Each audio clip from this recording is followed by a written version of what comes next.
I remember when coming back to Lagos, I was really looking for like tech communities, people I can connect with that they can actually like help me out during my journey. Hello guys, welcome back to the Tech Catalyst podcast, and today I'm joined with Nabeelah Yousuph. Nabeelah is a software engineer. She did work with Andela, and until recently she worked with Lambda, which sounds like a function in Python, but then we'll get into all of that.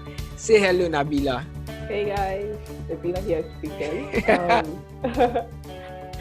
It's great to be on this podcast. A bit nervous, but a bit exciting too, I guess. Nice to meet you, Williams. Yeah, that's good. It's a pleasure to have you on the podcast. And then, I am really pumped up as much as you are nervous. But I hope you are not too nervous because this is going to be fun. So here it's it is all now. part of the process. Yeah, it definitely is. So, Nabeelah, I kind of gave a quick intro for you, but then I'd like you to introduce yourself and what it is you do. Okay, so basically I graduated from the University of Lagos with a degree in microbiology, and I did a complete U-turn during my NYC year where I decided to dabble into tech-related stuff. I dabbled a bit into digital marketing, but then I think through searching for really great career opportunities, I kind of find myself inside software engineering.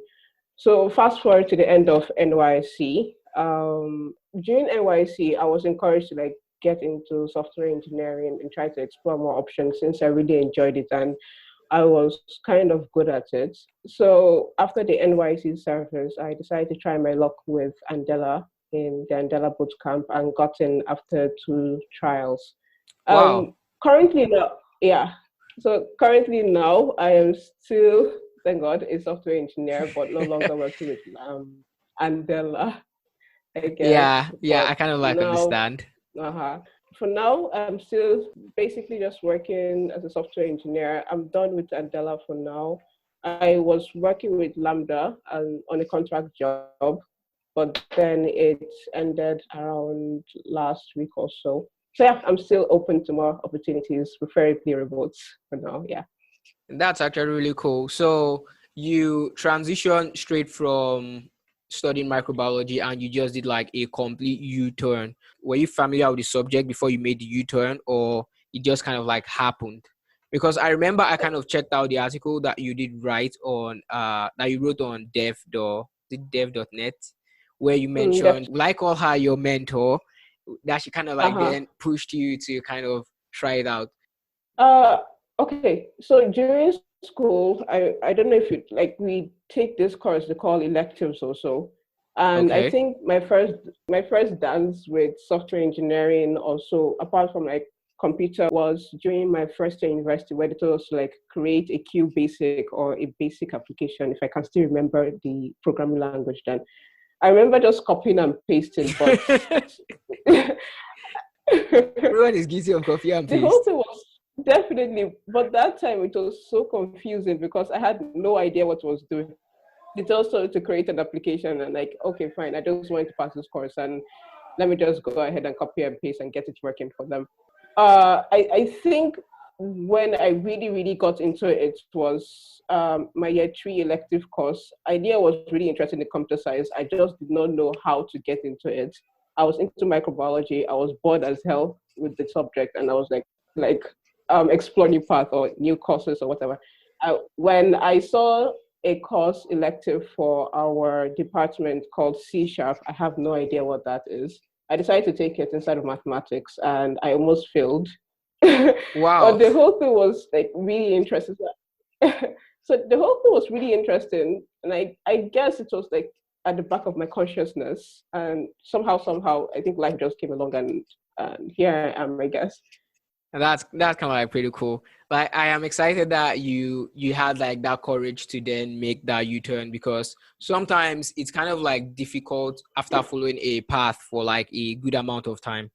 After studying microbiology in college and then deciding to go do software engineering. For some people, that kind of would I say it would take a toll on their on their creative level and like their stance toward decision making, and then that could tear up a whole lot of different things. But I am excited for you that you then made that jump and then you decided to go do software development, which is cool. So tell us something about yourself that most people don't know. Okay. So most people at the first glance think I am, how can I say it without, okay, I'm very conservative, very introverted. I keep to myself a lot. But the thing is that once you get to know me, most people say I am pretty annoying. And Wow. I don't know. I love talking about conspiracy theories and like talking about weird subjects in books and the likes. But yeah, I think that's what most people are like really surprised whenever they try to get to know me or they really get to know me. Which is kind of like fun because in the real sense, you are kind of, would I say, this wonderful piece of architecture that looks simple on the outside, but then it has like a whole lot of like it's another world on the inside. So I kind of like get your drift. And for me too, it's almost it's not entirely the same. I think for me, you can almost tell like my level of energy even before you kind of like know me personally. I don't know. I tend to I wouldn't say I'm introverted. I think I'm an introverted extrovert, if that's a thing. I So, don't think uh, so. I so think I'm it's kind of called an ambivert. oh, because for me, I'm kind of like somewhere in the middle, somewhere in the middle, which is totally awesome for me, and that's actually really cool. So I know I did find that you mentioned somewhere in your bio that if you are not coding or reading a novel, you'd be finding donut cafes. Ah, yes. Okay, so on a normal day or weekend, especially like staring at my laptop almost all day and everything, and you're Yeah. waking up in the weekend, and I'm about doing the same thing again. Some kind of reality check could just come and like slap me and like, come on, let's just go out and like check out different stuff. So I think that stuff actually started when I was in NYC. I was living alone at the time. I was get bored easily. So what I normally do is like Google out places to explore in Abuja, and now like, oh, this restaurant looks good. Let me just go and check it out. And I go there, I check out the place, take pictures, and I'm back home. At least just to stay at home and just get fresh air sometimes. So I guess I just carried that behavior when I came back to Lagos and decided to like check out all the donut cafes. I used to be like so in love with Krispy Kreme.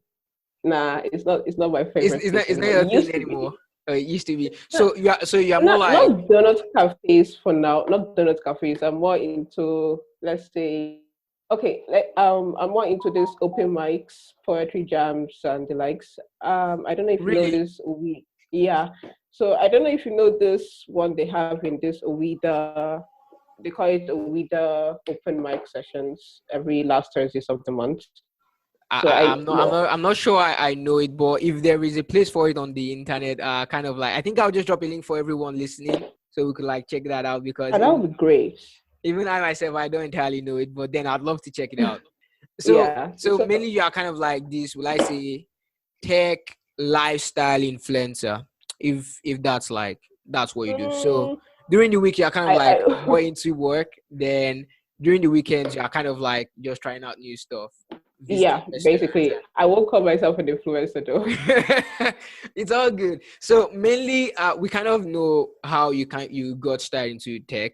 It all started mainly after your NYC, correct? Or Yes, during mostly your during my NYC, OSC. during your Yeah. NYC, and then your decision in wanting to become a software engineer was mostly inspired by your mentor. You showed great work ethics when you joined her firm, which I actually would leave a link to that article so everyone could just check it out and see how that story played out. Because you decided to cold call when you ended up not having a lot of money when you were in Abuja. So you kind of like wanted to do a couple Yeah. of things. Then you did cold calling, and that was how you found the firm. And then you went to work there. And then soon enough, you kind of like find yourself in that mix of desktop publishing and then soon enough building websites and all of that, which is really fun. So if I should then say, How exactly did you get started? What were the first steps you took? The very first steps I took. So yeah, so now you have made up your mind in, okay, fine, I want to learn how to code, I want to learn how to build websites, I want to learn how to develop softwares. So when you then made this decision, what was the first thing you sort of did? First Uh, things you sort of did. And it's kind of like it's very precise. It's mainly just to get people who are also new to software development to kind of like know where to put their foot in once they get to that so point. I, so I think I think what really helped me was checking for communities online, tech communities. Even the bed, like even if it's all women, it was even better for me because hey, I can find someone that is exactly like me, a female doing this stuff. So I think the major part, I remember when coming back to Lagos, I was really looking for like tech communities, people I can connect with that they can actually like help me out during my journey. I remember being put in a WhatsApp group, and when I was struggling with some stuff, I would like chat with them. Hey, I'm having issues with this. Can you figure out what exactly the issue is? So I think that community was like the major thing really entering the world of tech.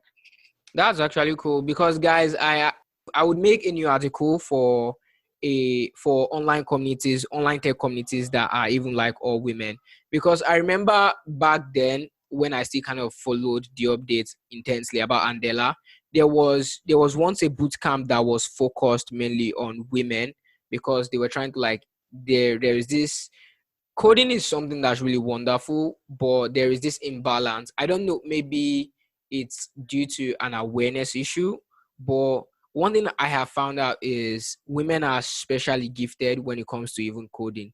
And diversity in a team allows for us to kind of like build things that's well rounded. Because if you have a team of tech guys who are mainly just guys, not it's not just focused on their gender now, but mostly they would create things that are in a way that's more masculine, if you understand what I'm saying. But But then yeah, I diversity guess. in a team allows everything to kind of like blend and even out, which is why I would say if you are listening to this episode right now with me and Nabeelah, and you have a friend or you yourself, you actually want to try code, I would leave a link to online communities that you could check out and then you could get started right away. So, Nabeelah, when Yeah. you decided to start learning how to code, you find out it's quite a difficult subject. It's not an impossible subject, but it's a difficult subject. Would you Oh, it agree? was difficult. It was difficult in the beginning, especially when I saw JavaScript. Oh my God, that thing was not normal anymore. That reminds me. That reminds me. When I go to the boot camp the first time, I actually even got to the boot camp just once. I think I go to the boot camp after 4 trials, and all through I have been learning to code in Python. But on getting to the boot camp, they then Oh. asked us to use JavaScript, and I don't know. There's this song that says, "And my world comes tumbling down." Like it, the ceiling fell. The ceiling Oh fell man, on I me. feel you. The ceiling fell on I am me. so I was, sorry. I was stuck. And it was. I have a friend who helped me out. It was in the boot camp. Then we were split into like separate groups. He was the one that then helped me out. Ifosa. I would run to him. So mainly what he just told me to do was I would write out the code in Python, then just find how to translate what I have written in Python to JavaScript, which kind of like helped me but was not efficient because then we had to write test cases. And Lord Wow. knows, Lord knows, that Oh. was that was difficult. But now tell us about a story that really placed a challenge during your early process and how exactly did you overcome that challenge? So when you were learning how to write code, definitely you some things proved to be a challenge. Tell us like one of it or a couple of it and how exactly you did overcome those challenges. So learning, like the process of learning, wasn't a major part, wasn't a major issue because basically I had access to courses, Wi-Fi, and everything. I'm sure you see that in the story that I Yeah, I wrote. did. I did. yeah. So my mentor at that time gave me all the access, all the resources I needed to learn to make it easy for me. But then, like halfway through my journey, unfortunately, as we know in the African culture, girls are not supposed to live alone, and so, Yeah, and that then my happens. that was like a major like a down moment for me at that particular time.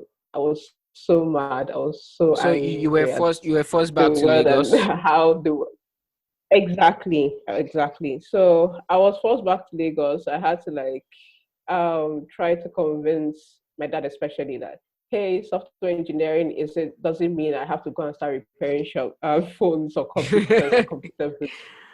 It is not only that, it is way more than that. I can make mad money out of it.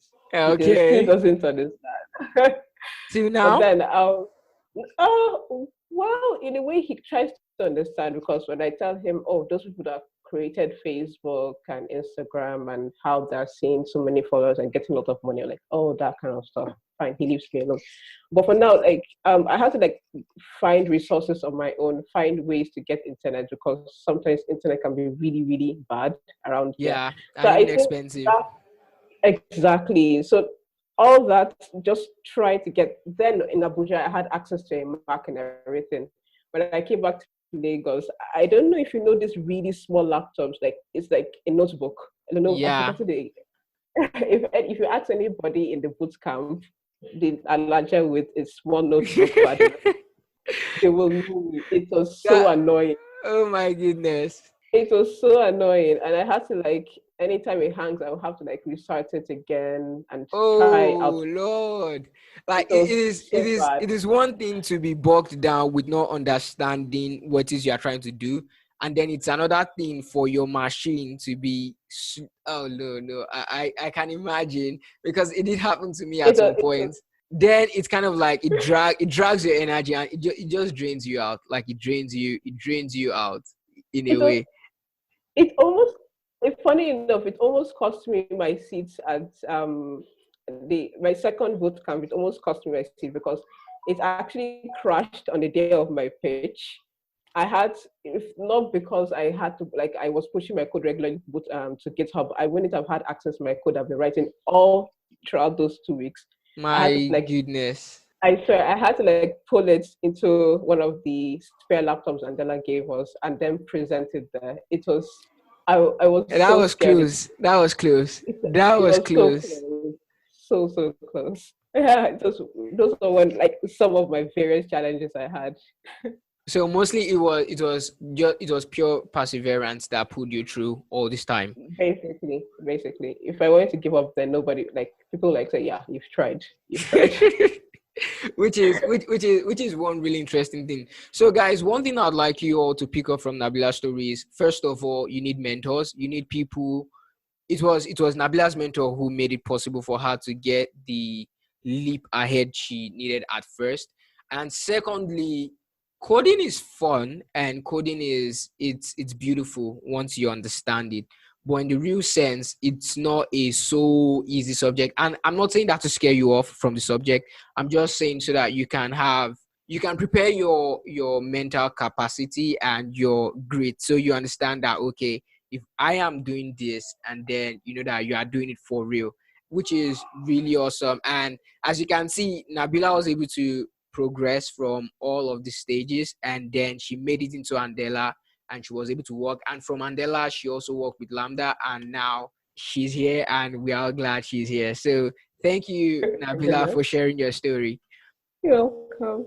Although I kind of have a question to kind of like throw in there. Yeah, go ahead. So when you were able to sort through the boot camp and then all of that was over. So let me ask you, when you had your first break, like when you got the acceptance email from Mandela that you then had to go in and then you got accepted and then you got your tag, you had this tag, the software engineer, right? That's what's written there. I don't know. I never got Uh-huh. a tag. I never got a Uh, I never got an Ella tag. So, but then my question is, when you had to with senior developers, when you go into a room and then there were senior developers all around, how exactly, or even in your boot camp, how exactly did you deal with the imposter syndrome? Oh wow, I still have it till date. It was. I am like the wrongest person for you to ask this question because this particular question is a question I ask almost every senior engineer I see anytime I encounter them. But one thing I can say is that the feeling then, that feeling of inadequacy then during boot camp when I got into Andela and started working was, I, I think it has significantly reduced now. And one thing I realized that is that just speaking with other people, people that you think are like way, yes, they're way better than you and like way more experienced than you. But you also see that they're not all, how can I say, they're badasses, yeah. But Sure. whenever you like speak with them, like really speak with them, talk to them about your fears, really ask for help when you need it, and don't just feel like, oh, I'm stupid, I'm dumb. They will think I'm dumb and stupid also. Everybody, like one thing I've realized that everybody out there is ready to help you if only you just ask. If Really, only you just ask. exactly. So I think that's one thing I've realized. Like I ask a lot of questions. There are moments that yes, sometimes I ask too many questions and I've realized some of them avoid me. But then it's like, how can I say it? It's one of the things that have actually made me grow immensely. Rather than just sitting down and like trying to hit my head on the computer over and over again and just getting annoyed for no reason, just ask and try to figure out what the issue is, and you won't make that mistake again. That's one thing I've realized. I guess just beating this process involved, like reducing it is just asking questions, practice, and just know that not everybody has got it together, I guess.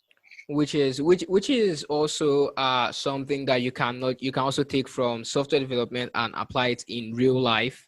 Not everybody has it figured out, and even for me, I still have, like, I would agree with you 100%. The imposter syndrome is something that you kind of like struggle with for a long time. I can say it's almost like a lifelong battle. Now, it's not like you do not have confidence in your skill, or you do not believe that you can do what it is you have always been doing. But sometimes some projects will actually test your, not just your knowledge, but then your grit on how you handle problems. And then the imposter syndrome kind of like sets in when you start doubting your ability to make things happen. And just like Nabila noted, the best way to get around that is then to ask people. So don't just sit around and then beat yourself up for not being able to do even the simplest of tasks. Google is a search away. Like, Google is right there. If you do not have access to someone you could ask directly, you could ask people on so many online platforms. And then, like Nabila said, everyone is willing to help you out. And thank you, Nabila, for that great advice. I'm sure everyone listening would be grateful that they had that from you. Also, Google is like the best friend of every software developer. If you don't know how to use that, you're in the wrong profession. Like I even said in the first episode, knowing how to use Google is even a skill, because like it's something that I remember when I was working on my first project, that's the home study for Andela. Sometimes I would get this would have this challenge, and then we would have like zero idea on how to even begin. And then we would copy the whole question as plain as it is, and then we will place it in the search bar, and somehow Google was going to take us to the one beautiful destination every developer at some point in their life will get to: Stack Overflow. You definitely that's where you're heading to. You're heading to Stack Overflow, and then from Stack Overflow, we'll do the same process. We find the answer, we copy it, and we paste it, and voila. And it works. And there you go. It But we had like very little idea what exactly we were doing. But now we kind of like we understand how we all work. it's But just that a doesn't huge that doesn't mean if I see lifesaver a for problem, people. I still won't run to Google. I think right now my first resort is usually Google. Once I see something that I don't understand, and then I'm kind of like not being able to get past it, I just go straight to Google. So for Mhm. me, it's kind of like it has been a lifesaver. So Google, YouTube, Stack Overflow, those are wonderful tools. So now this is where I call the experience. So in your experience with what you know so far, what is the first step you'd recommend to an individual who wants to become a software engineer? Do not just watch tutorials. Like you watch tutorials and you say, "Oh, this is so easy. I can do this." Next video, you understand? One thing, like one of the biggest mistakes I did then was just watching video over video over video. You understand? And then instead of me to like practice what I've actually watched and Watched? like really, exactly like practice what I've watched from the tutorial videos and like really get my hands dirty with code and everything and like try to figure out why I'm getting this bug and this bug. I just continue watching this video. So, oh, I understand this. This makes sense. Next video, you understand? And then when they just give you the question randomly as a test or so, and you're like, oh, I've seen this question before, and you really try to do it, you start wondering why is it not working. I think just getting your hands dirty, creating like little projects, also just to practice, just practice, practice, practice. I think that is the main thing I'll actually give us an advice to anybody trying to get into this field. That's actually cool. Then let me also say, what tools and resources have helped accelerate your learning? So when you started, I like what you mentioned you did videos, you joined online communities. Are there other tools and resources that helped you to accelerate your learning? To be truthful, I think one of the major resources that actually, especially with JavaScript, the language of JavaScript, was free code camp. And I think the reason why that really helped me a lot was when I was Free Code Camp has like this interactive platform where they explain to you what is happening. Then you have to like type down what they're trying to explain and everything. And then before you can go to the next lesson, you have to pass the test for that particular lesson. You understand? So Yeah. for me, Free Code Camp was like the ultimate tool for me to like go from like zero to like 80. I won't say 100, but like 50, 80, I guess. So yeah, Free Code Camp. I'll always say to everybody, Free Code Camp is the big thing. Yeah, that's what. But then let me add that if you are intending to start out with JavaScript, mainly web development, free code camp, I think it is actually it's good advice for you to start out with web development. So that way you start like with the basics, with design, Oh how yeah, code totally functions. Then along the line you can then pick up, let's say, another high level language like Python and any other one that you like. But I think it's best practice or it's proper practice. Now, it's not like you have to, but I believe if you actually want to also get started in code, you should first of all start with web development. But like I said, it doesn't mean you cannot just start with Python. You simply can just start with Python. But I think to then understand how technologies kind of like work, to get a sense of how it all builds together, I would agree with Nabeelah and say you should check out Free Code Camp. They have like a very, and I think they yeah, had they definitely. added like new courses to their curriculum, because I do get like a mail from Free Code Camp regularly, and I think, although I haven't checked it out, guys, so but I would leave a link to Free Code Camp so you could all check it out for yourself and then feel alive. So yeah, like FreeCodeCamp also does all this HTML and CSS also. So I'm not. I know they also send like emails for like videos in totally advanced subjects also. So like yeah, like one stop shop for everything. This is what I call the catalyst round. So I'll just be throwing you a couple of questions, random questions, and Okay. do you code every day? No. Nope. No. No. It is no. So I I'll run mad if it's just that. so because I was having this conversation with someone and there was this emphasis on practicing, and I was like, yeah, practicing is actually how you really do get good. And then person was like, practice every day, and I was like, wait, I You just don't burn I don't out. I don't know about you, but for me, I wouldn't exactly recommend practicing every single day. Like, okay, you could look at code every single day, but it doesn't. At some point, you'd have to kind of give yourself what I call the creative break. So you have to dream of the subject for a while. You have to like put a little distance, not like a distance like you are quitting or giving up. But have you ever been in this position where you were working on a project, and while you were like, the longer you worked at it, the more unproductive you were getting, but then when you decided to like take a break and then come back, it just kind of like the way to approach the project was just pouring in. Has that ever happened to you? A lot of times. So one thing I've realized is that I try to like push myself to quickly finish a project, and then when I get really really tired, I like leave the project all on its own.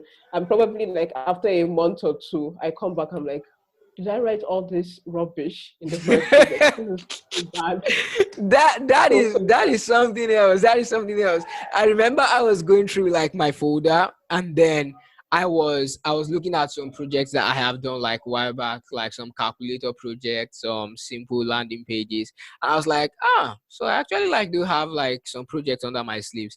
Let me check out the source code.